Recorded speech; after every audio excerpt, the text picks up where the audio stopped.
I've been married to Leo for 11 years. We have a 6-year-old son. Everyone says we're the perfect couple. No matter how busy Leo is at work, he never neglects his family. He gives me massages, experiments with weird online recipes. He skips meetings to attend our son's school open day. He remembers our wedding anniversary, my birthday. He remembers my preferences. And when I'm upset, he'll coax me tirelessly. But just now, after coming home tipsy from a business dinner, flopping into bed and slurring "kiss me, baby," I saw a message from his secretary. "Baby, did you get home safe?" Chapter 1. I froze. It took me a long while to react. Leo was already fast asleep. I picked up his phone. A WeChat alt account popped up, only one contact. A girl nicknamed Kitten. The profile picture was identical to the one on his main account. Nicole, his secretary. I remembered who she was. The last time I visited Leo's office, she greeted me sweetly, calling me Olivia Jia, asking me to buy her bubble tea, saying Leo worked her too hard. I felt guilty. I knew how serious Leo was about his company. He poured his heart into it, and tolerated no mistakes. I remembered how he scolded Nicole, act professionally during work hours. Nicole just stuck her tongue out playfully, not the least bit afraid of her strict boss. I thought it was just youthful energy. I never imagined it was special indulgence from Leo. Afterward, Leo asked me, should I hire a different one? Why? I asked. He rested his chin on my shoulder, rubbing against my neck like a child, afraid my little jealous wife would get upset. I was embarrassed and annoyed, snapping, "I'm not jealous." Leo laughed. "Right. My wife is the most generous, most understanding woman in the world." He swore, "Nicole's really competent. I want to mentor her. And besides, having a young and pretty secretary looks good for the company." He took my hand. "You have to believe me. My heart only belongs to you." I truly thought I was the happiest woman on earth. Looking back now, I was laughably naive, my mind a mess. I sat on the couch all night. Leo's biological clock wakes him up like clockwork at 8 a.m. He stretched and yawned, just like every morning. "Good morning, babe. Kiss me," he said, half asleep.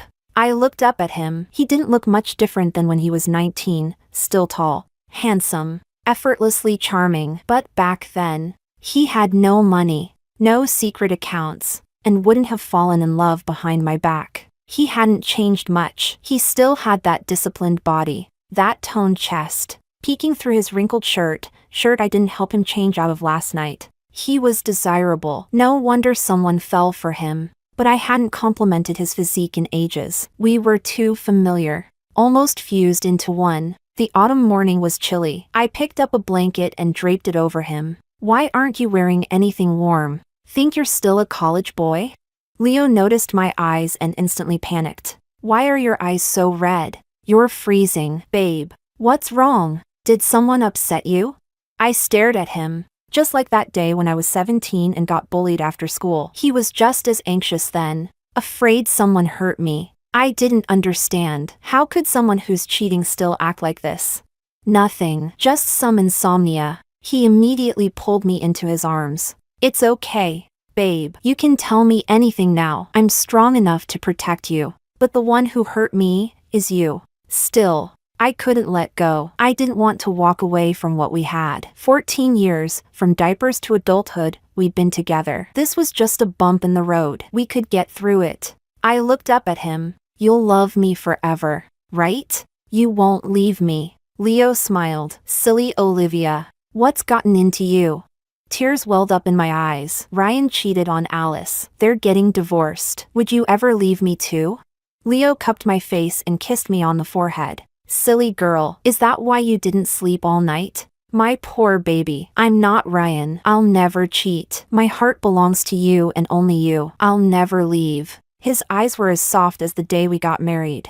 "I'll love Olivia forever. Never leave her, forever and ever." "You said that a long time ago." "Yes, he did. That year, we were only 19. Chapter 2. When I was 19, I didn't get into a prestigious university. and my father decided he wouldn't support me to study any further. He locked me in the house and told me there was no more money to waste. The only path left for me was to find a job. Then he changed his mind. He said, "You should get married. The dowry money will go toward helping your brother find a wife." I protested. I cried, screamed, even went on a hunger strike. I even tried hanging myself. None of it worked. He told me, "If you're going to die, go die in someone else's house." That night, as I lay hopelessly in bed, Leo called my name through the window. In the dark, his eyes sparkled. He asked me, "Olivia, are you hungry?"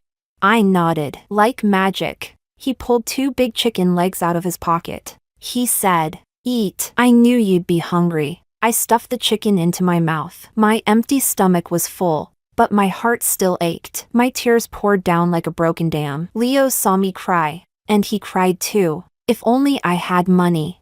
I'd marry you right now. Even if you don't, I'd still marry you." I replied, "Really? Really?" Our eyes locked in the soft moonlight. We bared our hearts to each other, full of unspoken love. That night, I made a bold decision. I ran away with Leo. Looking back, life was so hard then. We had no money. We took day jobs and slept under a bridge because at least the weather wasn't cold. But under that bridge, the mosquitoes were endless. They bit until we were covered in bumps and blood. I sobbed from the pain and the itching. Leo waved a fan all night long. He wouldn't sleep. He said, "I'm sorry, Olivia. It's my fault. I swear one day, I'll give you a good life." Eventually, we scraped together enough money to rent a tiny room. The sun beat down on the place like a sauna. Leo quietly bought a second-hand air conditioner. After installation, we had 10 yuan left. I gave him the 10 yuan and lied that my factory provided lunch. In reality, I didn't eat anything that day, but he worked construction. I was afraid he'd pass out from low blood sugar. That night, he came home with street food. I got an advance on my wages. "Don't worry, baby, eat up." I later learned the boss never gave advances. Those 200 yuan came from someone who hit Leo with an e-bike and paid him off. The spicy food made our noses and eyes run. As we wiped our tears, Leo brushed my face, tucked my sweaty hair away, and kissed my cheek. He said, "Olivia, I'll marry you one day. I'll make sure you live well." I never doubted he loved me. But why has everything changed now? Chapter 3. I went to Leo's office. He was working on some documents. On his sleek black desk sat a cup of milk tea. The straw was shaped like a cute little bunny, and a pink sticky note was stuck to the side of the cup. "Let this milk tea warm you up in the increasingly chilly weather." Before I could say anything, Leo explained first. "Nicole's always into these quirky little things." He thought for a second, then added, "Too much coffee, needed a change." I blinked. My eyes were sore with bitterness. Leo leaned over. "What's wrong? Got something in your eyes?" He hugged me and sat me down, gently pulling my eyelid up to check. "Nothing in there, but babe, your eyes are so red." I held Leo's hand, and he obediently rested his head on my shoulder. Just then, Nicole walked in. She froze when she saw us being close. Her cheerful smile vanished, and even her steps lost their bounce. She called out in a muffled voice, "Hi, Olivia Jia," then turned to Leo and said, a little coldly, "Boss." Leo ignored her. Nicole just stood there, motionless. I looked up and saw that her eyes were shimmering with moisture, as if she were the one being wronged. But shouldn't the most wronged person here be me? Leo told her to leave. "Double-check the schedule. No mistakes. You're not needed here." Nicole bit her lip and whispered, "Got it." I lay in Leo's arms, staring hard at that cup of milk tea. A lump of frustration was stuck in my throat. Too big to swallow, too stubborn to let out. Fire Nicole. Leo didn't hesitate. He just gently rubbed the corner of my eye. "Okay, Olivia, you have wrinkles now." "Yeah, I'm 33, not a young girl anymore." The first moment I saw Nicole, I knew we weren't the same type. She came from a good family, naturally cheerful and confident. I grew up poor, always living in fear. Even now that we have money, I can't help but shop only on holidays, because that's when the discounts hit. I've been afraid of poverty for so long, which is why I treasure happiness so much. Leo touched the small diamond ring on my hand. "It's tiny, Just 12 carats. He bought it with all the money he had when we got married at 22. Back then, the company was just starting out, and every penny had to go into operations. That 4,000 yuan ring was saved up bit by bit. Leo once said, "Back then, you were the only one who believed in me." It's true, when the company first started, there were only two people. He was the boss, and I was the employee. I was the buyer, the accountant, the HR. When we went to negotiate deals, we faced everything together as husband and wife. We drank business partners under the table. We clutched contracts in our hands and cried and laughed in the office like maniacs. To think, so much time has already passed. We bought a house, bought a car. The company grew bigger and stronger. Those days of poverty were long gone. And yet, I never changed the ring, even though the jewelry Leo bought me since could fill a whole drawer. He once asked, "Why not wear that big diamond one?"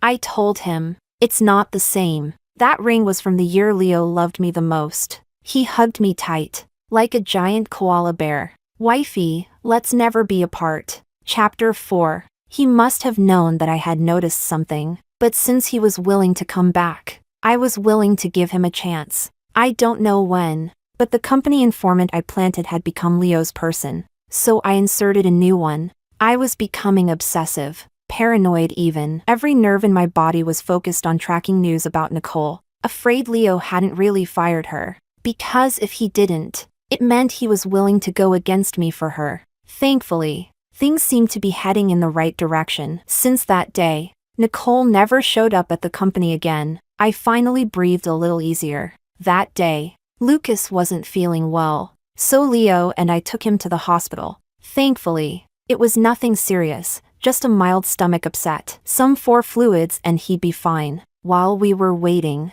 Leo got a call and was about to rush out. He said something had gone wrong with a project and he had to deal with it personally. My throat was burning and sore, probably a cold. But the truth is, I heard everything for the first time. I hated how sensitive my ears were. Nicole was crying on the other end. She said her stomach hurt badly. She said she missed him terribly. "Can you come keep me company? Just for a little while." I didn't mean to, but I really don't feel well. I'm sorry. I know this isn't fair to Olivia, but she already has everything. She gets to have you forever. I only want a little bit of your time. Just a little. Leo was so anxious he knocked over the trash bin as he stood up. Seriously, he's in his 30s and still acting like a hormonal teenager?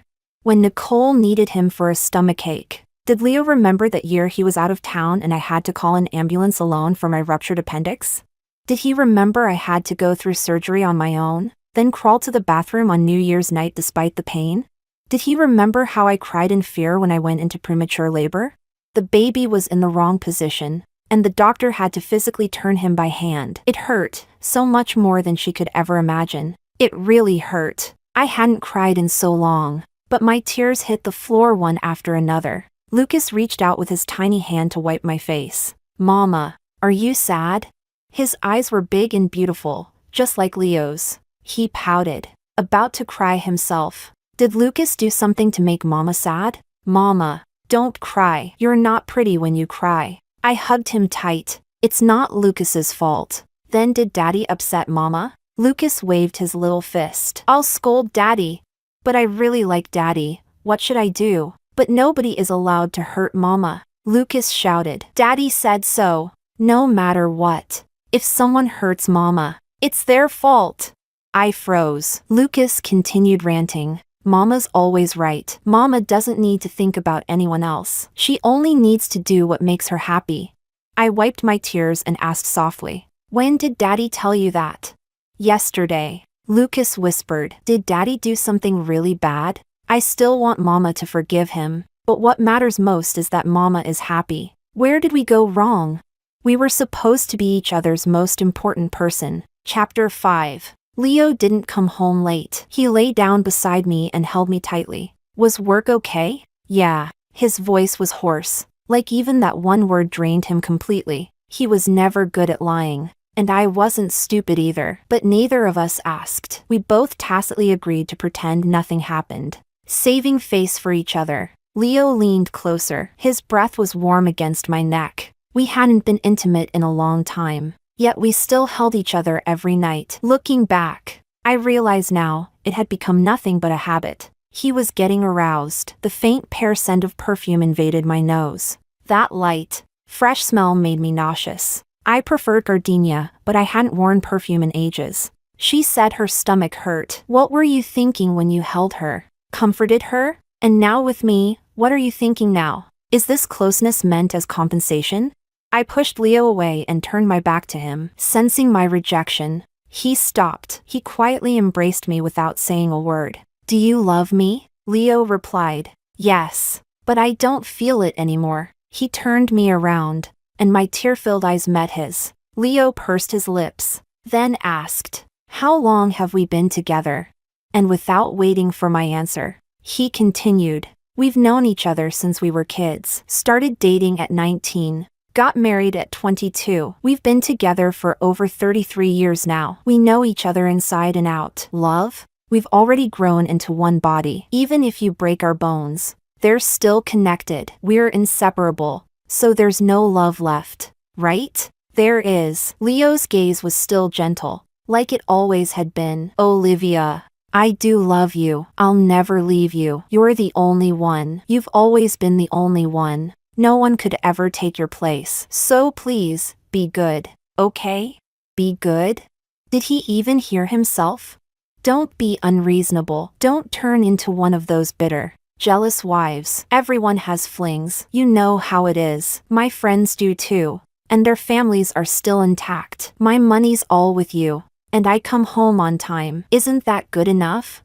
In that moment, I finally understood what Alice had said to me. If you still love him, then divorce him. If you don't love him anymore, then keep going. Olivia, do you know what drove me mad? No matter how much money we had, or how big the house was, it couldn't fill the emptiness in my heart. We were childhood sweethearts. We built everything together from nothing. But hearts change. Years of marriage, they mean nothing compared to a 20-something's fresh, pretty face. But I was pretty when I was 22. I realized I couldn't keep living with Leo anymore. When I didn't respond, Leo leaned in and kissed the corner of my eye. No apology, no promises, just a calm reminder to be obedient, be good. Once, years ago, when Leo was on a business trip out of town, he was mugged by local thugs and left penniless. From the police station, he called me, his lip quivering with pain. I panicked and said I'd come get him. Leo had said the same thing back then. Olivia, be good. He even laughed. Silly and light-hearted. Good thing the earrings I got for you didn't get stolen. I hid them in my shirt pocket. Smart, right? We had no wedding gifts. No gold jewelry. Leo had promised to make it up to me, one piece at a time. Now, years later, when he says be good again, what's truly in his heart? Chapter 6. I had a lawyer draft the divorce papers and went to Leo's office. His assistant told me he wasn't there. My people told me he was probably celebrating Nicole's birthday. Maybe I looked too pale, because the assistant hesitated for a moment and eventually gave me the address. Leo bought Nicole a house near Lucas's kindergarten. He could visit Nicole, then pick up Lucas on the way home, maybe even swing by the market to grab groceries. The osmanthus lotus root I loved was also sold nearby. Leo was so thoughtful, even while cheating. He could remember my favorite foods. Men are greedy creatures. A loyal wife at home, a mistress outside, that's the dream, isn't it? I thought I'd be in tears, but when I stood there with the divorce papers in hand, I was surprisingly calm. Only my fingers trembled slightly. Through the wooden door, I could hear Nicole's sweet voice, and Leo's slow, measured replies. Thank you for spending your birthday with me. It's the least I can do. I heard the clink of glasses. Then Nicole asked timidly, Can I stay by your side forever? Baby, please? There was a loud thud, the glass hitting the table hard. Leo's tone turned cold. Olivia is my wife. That fact doesn't change, even if I'm buried 6 feet under. Nicole's voice cracked with tears. I crossed the line. I just love you too much. Leo replied. Don't do this again. But cheating is still cheating. Being calm and rational about it doesn't make it any less disgusting. The moment he stepped over that line, talking about love became a mockery, to me and to himself. I knocked. When Leo saw me, his eyes widened in shock. I shoved the divorce papers into his arms and turned to Nicole. Happy birthday. Nicole recovered quickly. Her tears started flowing like pearls from a broken necklace. Sister Olivia, it's all my fault. I seduced him. Don't blame him. Does it make a difference? I asked coldly. Nicole sniffled and pushed Leo toward me. Go on. Leo, comfort Olivia. Didn't you say she means everything to you? I don't mind. Tears streaming, lips trembling. Who wouldn't feel sorry for her? Leo kept glancing back at her. She was the kind of woman no man could resist. A hothouse flower, delicate, radiant, and youthful, just like me at 20, but not quite. I won't sign the divorce, he said. I have evidence of your affair. Leo looked shocked and hurt. Olivia, since when did you stop being obedient?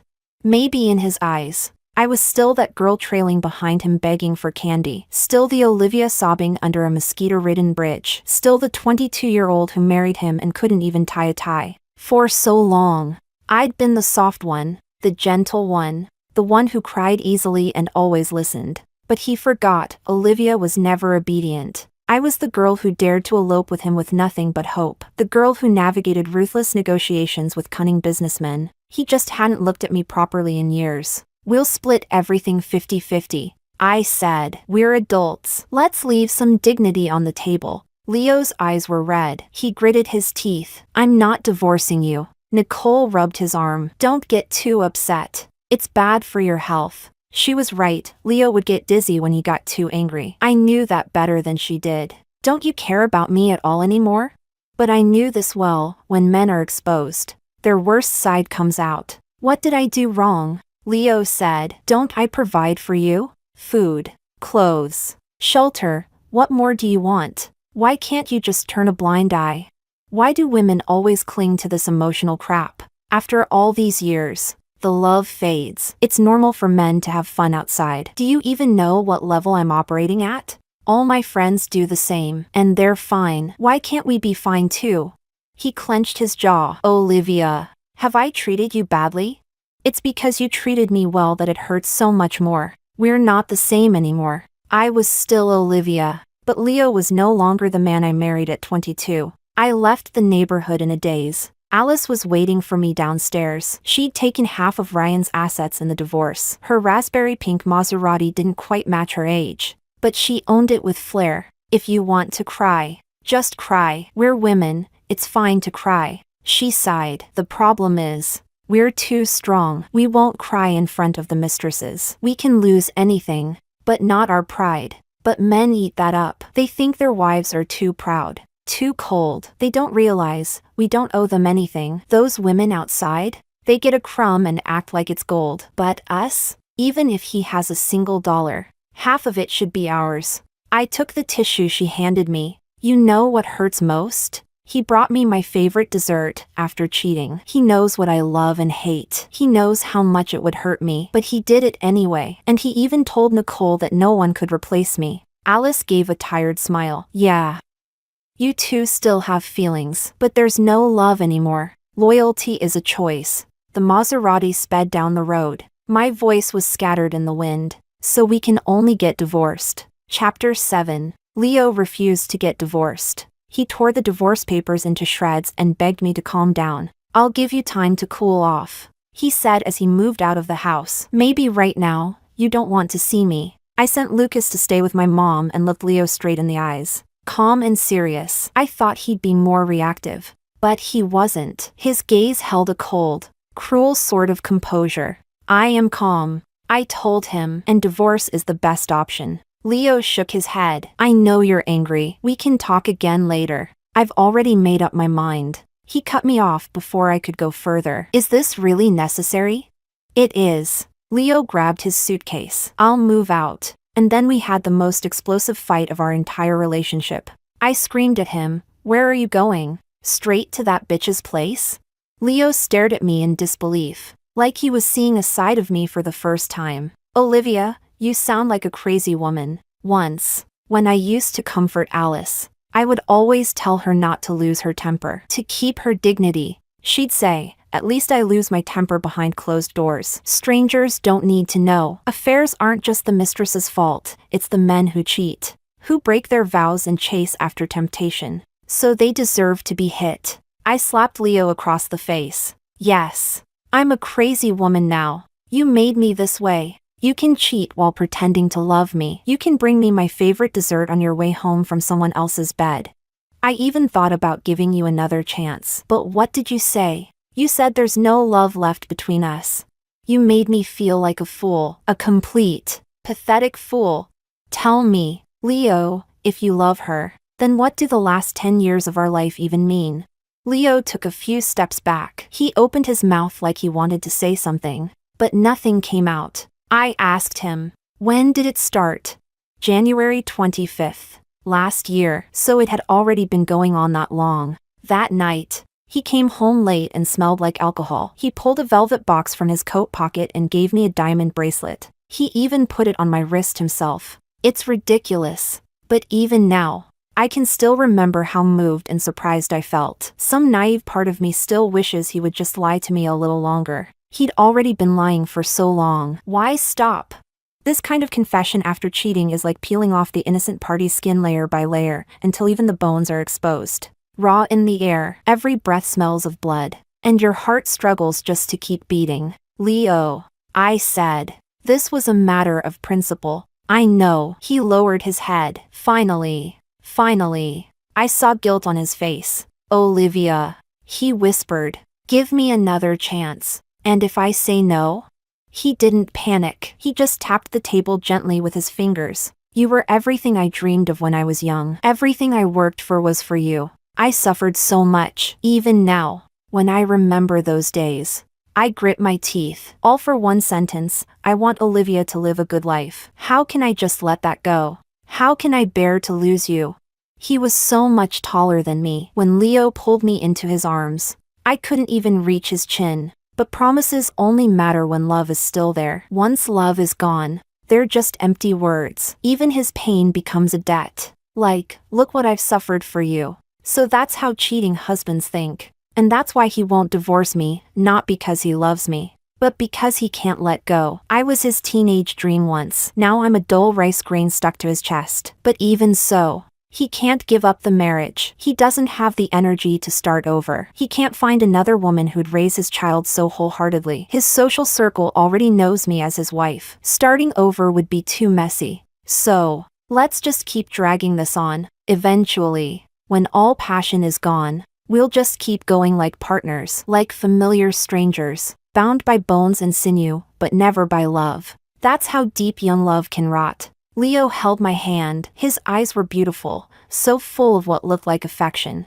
Olivia, he said, hit me if it'll make you feel better. Men really are cold. Once they stop loving you, they'll find 1,000 ways to make you compromise. Chapter 8. Leo cut off all my bank cards. He was trying to tell me, after all these years as a housewife, I'd become nothing more than a clinging vine. Entirely dependent on him. I shouldn't even think about resisting. I lay quietly in bed. Leo held me tightly and kept repeating in my ear, over and over again, Olivia, be good. No matter what happens, I'll always come back to you in the end. I closed my eyes. Oddly enough, I slept better than I had in a long time. The next morning, Leo was gone. He had left me a pot of seafood porridge simmering in the clay pot and a note beside it. I know you're upset. There's 500,000 yuan on your card. Go buy something you like and cheer up. Think carefully about what I said. Isn't this the best option for both of us?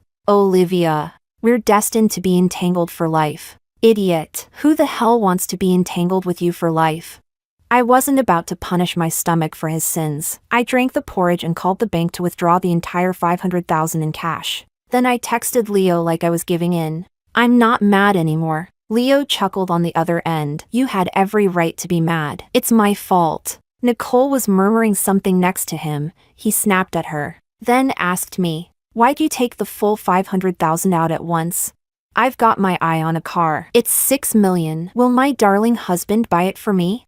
Hearing me playfully whine, Leo was in a great mood. He wired the remaining balance to my account on the spot. I could hear him sigh with relief. That's more like it. Olivia, I called Alice. I have 17% of the shares in Mingchen Corp. Want them? Back at home, I started madly gathering everything of value, every piece of jewelry, art, collectibles, and liquidated it all into my own accounts. I wanted a clean break, a full separation. Since Leo wouldn't sign the divorce papers, then let him go have fun outside all he wants. One day, he'll regret it. I boarded a flight to another city with Lucas. He was crying nonstop, not understanding why we were leaving, but he could still sense something was wrong. He asked, tentatively, "Mom, are we leaving Dad?" Adults can split cleanly, but for a child, a father is irreplaceable. Because of Lucas, I would never truly be free of Leo. The only thing I could do was wait for Leo to compromise. I stroked Lucas's hair and comforted him. No matter what, Daddy will always love you. We're just giving each other a little space to calm down. Lucas pouted. Are you getting divorced? He nestled into my arms and whispered, I just want Mommy to be happy. I always thought children didn't understand things, but they know. They see everything. In truth, the one Leo hurt the most was Lucas. I called Nicole. She answered nervously, calling me Olivia Jia with a tremble in her voice. I'm sorry. I didn't mean to. I love Leo too much. I sighed. God, was she not tired of putting on this pathetic act? Cut the crap. I didn't call for your sob story. Why yes. I'm listening. You know I'm divorcing Leo, right? Nicole's breath caught. I'm sorry. Sorry doesn't mean anything now. I just want him to sign the title of Mrs. Leo. You can have it, whether you hold on to it or not. That's up to you. There was a pause. Then Nicole said softly, okay, let the two of them tear each other apart. Meanwhile, I was going to enjoy life with Lucas. They say mistresses are obedient and sweet, but when they act out, they're 10 times harder to handle than the wife. The next day, the weather was terrible. Rain poured down in sheets. Fog rose, blurring the streets. Leo called while I was still half asleep. I blinked at the gray window, dazed, as if everything had become distant. His voice was low, laced with what sounded like tears. Rainy days must mean his old injury was acting up again. I used to prepare hot water, a towel, pain cream. I'd massage his knee, wrap it in plastic, cover it with the warm towel, and soak his calf in hot water. It was the only way he could sleep through the pain. Years ago, broke and desperate, Leo got hit by an electric bike on his way home. The guy didn't even bother calling the police, just threw 200 yuan at him and drove off. Leo used that money to buy me spicy skewers and hot pot. He didn't want me to see the injury, so he kept tugging his jeans down to cover the bruising. Not a day's rest, he was back at the construction site the next morning. The injury never fully healed. Rainy days still brought him unbearable pain. Olivia, my leg hurts. What's the point of telling me now? Leo, the moment you chose Nicole, I had no obligation to take care of you anymore. Our marriage ended the second you betrayed me. Do you understand? He paused, then gave a bitter laugh. Don't be mad, Olivia. I'm coming to find you. Chapter 9. Leo came quickly, as if he had truly realized his mistake. I refused to see him, so he stood in the rain for an entire afternoon. His injured leg trembled uncontrollably, his face pale as paper, and he called my name with a hoarse voice. Olivia. He was soaked to the bone, and his frail appearance scared Lucas into sobbing loudly. Leo had found my one soft spot. He used a pitiful, pleading tone to call for Lucas. Lucas, help me talk to Mommy. Tell her not to be mad at Daddy. Lucas ran up to me, clutching my arm and shaking it nonstop. Mommy, Daddy is sick. Let him come inside, please. Seeing Lucas cry so hard he could barely breathe, I couldn't help but soften. I grabbed an umbrella and stepped outside. Leo's face lit up with joy as he rushed toward me, but the moment he reached out to touch me, he hesitated and quickly pulled his hand back. He looked at me with those wet eyes, so tender it almost seemed genuine. He spoke in a careful, low voice, as if I held his whole world in my hands. Olivia, please forgive me. I've completely cut ties with Nicole. I sighed. Come in first. We'll talk inside. I poured Leo a cup of hot tea. He sat there awkwardly, fidgeting with his towel, barely daring to meet my eyes. After hesitating for a long while, he finally said. Olivia, what can I do to go back to the way things were? A shattered mirror can't be pieced back together. I've already decided to get a divorce. Leo suddenly lunged forward and grabbed my hand. What if I say I'm willing to sign a property agreement? My heart skipped a beat. Is that supposed to be your guarantee? Leo nodded, his smile tinged with bitterness. If you just give me one more chance, I'll do anything. When I dragged all my luggage back to that luxurious villa, Alice nearly cracked my skull open. Olivia, she scolded me with frustration. Can't you have some damn self-respect? Can't live without a man? You've got piles of cash. Are you afraid you'll starve to death? And let's be honest, you're not ugly. You think you can't find another guy? I lit a menthol cigarette. After Leo cheated, I secretly picked up smoking from Alice. Whenever we chilled together, we'd light one up. Somehow, letting the bitter smoke fill our lungs made the pain a bit easier to bear. Sure, I can live without a man, but without money? I can't. Alice glanced sideways at me. Leo and I notarized our property, only the real estate. But it's still a big chunk. Tomorrow, I'm officially returning to work. You hold 17% of Morningstar's equity. You're the fourth largest shareholder, which gives you the right to vote on board members. Once I liquidate part of the assets, I'll buy out the IP rights from the minor shareholders. I'm going back into the company. I didn't come back for Leo. I came back to secure a future, for me and for Lucas. Alice went silent. After a while, she asked, when do you plan to sell the properties? I lowered my eyes. Every word cut into me like a blade. When Leo can't hold back anymore and goes crawling back to Nicole. For the past 2 months, Leo's been flawless. Our life seemed to be back on track, like Nicole never existed. But deep down, I knew this was only the still surface of the water. Beneath it, the current was churning. That night after work, Leo brought me a champagne rose. He wrapped himself around me with affection, calling me by my nickname in that warm tone of his. But I could tell, his mind was somewhere else. Leo had always been steady and composed. This kind of impatient eagerness, it wasn't like him, which could only mean one thing: he was hiding something, and he was anxious. I pressed my hand on his shoulder and smiled. I'm going to the spa with Alice. Stop messing around. Leo finally relaxed, resting his head gently on my shoulder. All right then. What time will you be back, wifey? Around 10, I replied. Don't forget to feed Lucas. Leo nodded casually. Or maybe, he'd just been waiting for the right moment. Neither of us ever imagined that two people who once trusted each other completely would one day become so full of schemes and suspicion. Sitting in Alice's car, the private investigator sent me the latest photos. Nicole stood there crying delicately, tears slipping down her face. Leo gently stroked her hair and wiped them away. There was nothing graphic, nothing scandalous, yet it still felt like a dagger to the heart. Alice said she remembered when we first met. Back then, Leo was always following behind Ryan, doing errands. Ryan was loud and brash, always speaking his mind. When he got drunk, he used to say I was stingy and had a vindictive streak, that if Leo ever betrayed me, he'd be skinned alive. Leo was so full of confidence back then, said he'd never, ever hurt you. I used to envy that. I tucked those photos away. They'd be evidence in court for the divorce. Every meal, outfit, and roof Nicole enjoyed would be counted, reclaimed. Help me contact a buyer. Alice nodded. At 10 p.m., Leo was at home behaving himself. When I walked in, he greeted me with a kiss. Seemed like they didn't have time to get intimate. I rejected his kiss. Maybe I was too cold. He froze. He looked at me with anxious eyes, like a nervous boy. What's wrong, Olivia?